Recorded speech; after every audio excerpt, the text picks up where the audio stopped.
Hi, my name's Phil. I like talking about politics. And while the people who told us that Brexit would present no downsides and that we wouldn't lose any access to European markets or have to face any extra bureaucracy are getting ready to pin the blame for their lies on someone else, businesses in the UK who will have to deal with the mess that's been made are making it increasingly clear just how poorly prepared the country is, thanks to the frankly farcical way in which the government have managed the situation. And in this video, I'll be discussing a letter written by the Meat Exporters Association of Northern Ireland to Michael Gove, who's the Cabinet Minister in charge of Brexit preparations. But first, if you'd like to be notified of daily news and politics, please subscribe to the channel and click the bell notification icon. So, as with all things Brexit, there is what the government tell the public and there is what is actually the case. With regard to the customs arrangements that we will be facing, deal or no deal, although the latter now looks almost certain, it has been obvious to everyone involved in the process that we are not remotely ready. Bear in mind that trade would involve a lot more time and expense even if we were ready. That point can't be emphasised enough. The whole point of a customs union is to make trade easier and cheaper. So obviously leaving a customs union was always going to make it harder and more expensive. And when you leave the customs union that probably provides for one of the smoothest trade networks in the world, leaving that particular customs union and putting nothing in its place is always going to create a shockwave through the economy. That would happen regardless of whether we were ready or not. But it could have been lessened if we'd have at least prepared properly for it. If we at least had systems set up to manage customs declarations and checks in time for the changeover. And part of that meant making sure that businesses who have to engage with the new system, which by the way has not been yet implemented or even completed, but you need to make sure the ones who have to engage with it are given every help in being able to use it to keep their business as competitive as might be reasonably expected within the framework of a hard Brexit. This has not occurred, and the letter from the Meat Exporters Association pulls no punches at this 11th hour. So they begin their letter by emphasising that we are heading into the biggest upheaval in the UK internal market in a century. This makes the point that this isn't a matter of the sort of changes in trade that occur all the time and that our civil service and government manage all the time. No. Even the scale of this is outside of anyone's experience in the country, let alone the specifics, which are in no one's experience. It's a serious challenge and needs a serious government to manage it. And the opening paragraph makes clear that they do not believe they are dealing with a serious government. They write, and I quote, "We are writing to warn you, as a result of a lack of timely clarity from government on a whole range of issues, and irrespective of the outcome of the free trade agreement negotiations, the Northern Ireland meat industry cannot be ready at the end of the implementation period on 31st of December. Now let's be clear here. Brexit is going to be a mess, a colossal epoch-ending mess. And this isn't a case of the anti-Brexit crowd, such as myself, saying, oh, Brexit's going to be a disaster. But then you've got the pro-Brexit crowd rubbing their hands with glee for the golden age that's about to descend on us. No, Brexiteers are angrier than anyone. They know it's going to be a mess as well. Why else would they be ramping up their campaign to pin the blame on France externally and Remainers internally? If Brexit was going to be so great, shouldn't they be arguing about who gets the credit? That's not happening. I don't see any arguments about who gets the credit for what's about to come, only the blame. Now, Brexit in 2021 is going to be about blame and nothing else, and the battle lines are already being drawn. This letter makes it crystal clear where that blame lies. It goes on, again, I quote, "With less than 1 month until the deadline, government cannot expect our meat industry to be ready for this change while it continues to amend policy, write legislation, draft guidance, develop systems, and negotiate with the EU.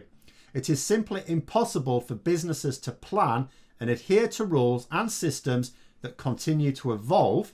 An honest recognition of this should be the starting point for the discussions," and so on. So at the end there, an honest recognition. So in other words, the government haven't been honest up until this point. They're making that point a little clear there.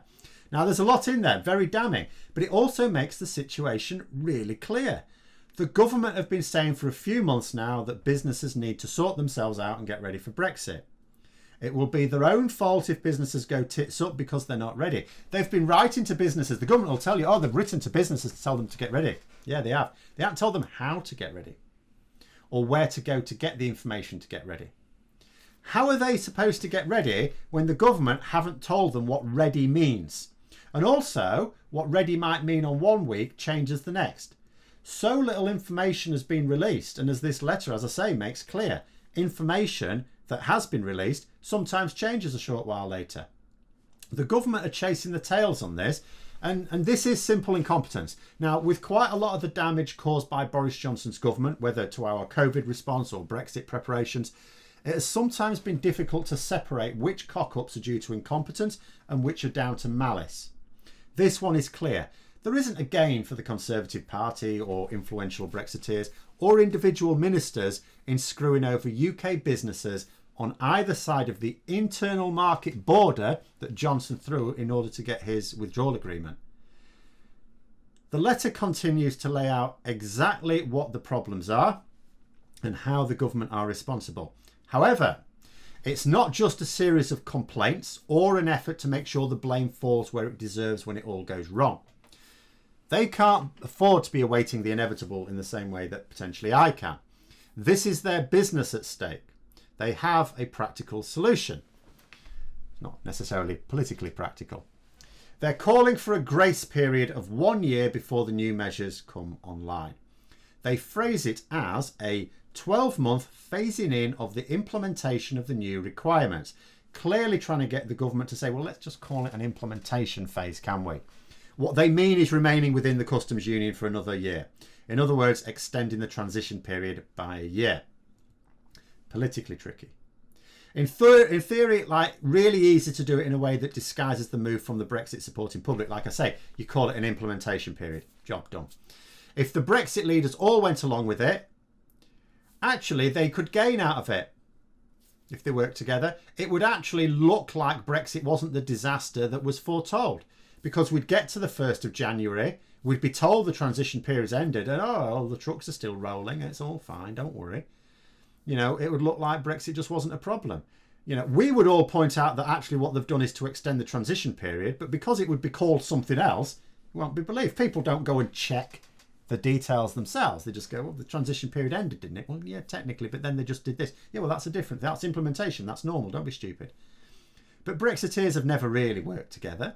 You know, they had a sort of truce building up to the campaign, but they've been fighting like rats in a sack since.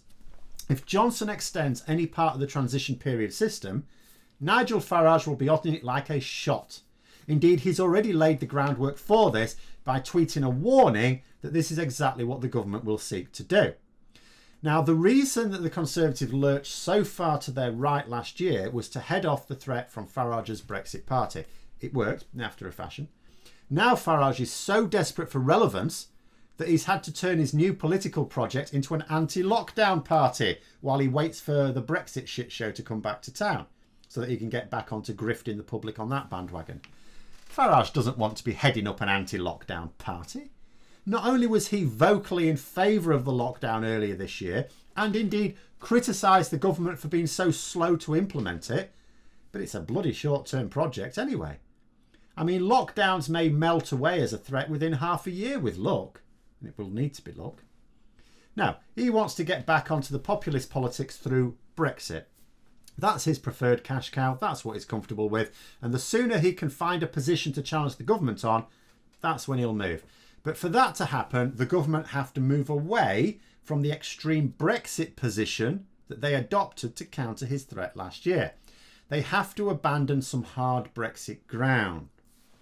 Extending a customs union with the EU will be one way in which that could be achieved. So Boris Johnson will be reluctant to do so. But then there are also other considerations, but you know, maybe that's more for the next video. In the meantime, the Northern Ireland meat industry, just like every other industry that trades between the UK and the EU, or even between Britain and Northern Ireland, as in this case, is effectively left praying for a miracle. They know they can't be ready with the current trajectory. They need these measures to be put off. That means they need the transition period to be extended. But those are my thoughts. Let me know yours in the comments below. Hope you found the video interesting. If you did, don't forget to click the like button. And if you'd like to support the channel further, please also click the Patreon link for details. And until next time, I'll see you later.